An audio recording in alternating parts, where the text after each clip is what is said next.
ពេលខ្លះការធ្វើដំណើរកម្សាន្តមិនមែនដើម្បីឲ្យទៅឆ្ងាយពីផ្ទះនោះទេតែដើម្បីស្វែងរកភាពស្ងប់ស្ងាត់និងក្តីសុខសម្រាប់ខ្លួនឯងថ្ងៃនេះខ្ញុំនិងមិត្តភ័ក្តិរបស់ខ្ញុំស្ថិតនៅលើកោះកញ្ញាតៃនិងកោះដាច់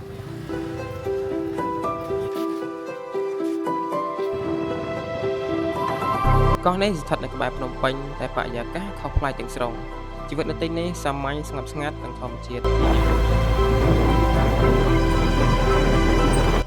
ខ្ញុំដើរមើលជុំវិញហើយអ្វីដែលខ្ញុំឃើញគឺជីវិតរបស់អ្នកភូមិជាមួយនឹងធម្មជាតិយ៉ាងសាមញ្ញ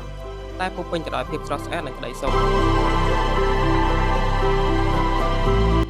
ខ្យល់ត្រជាក់និងទឹកទន្លេហូរយឺតៗវាធ្វើឲ្យខ្ញុំមានអារម្មណ៍ថាពេលវេលានៅទីនេះហាក់ដូចជាដើរយឺតជាងមុន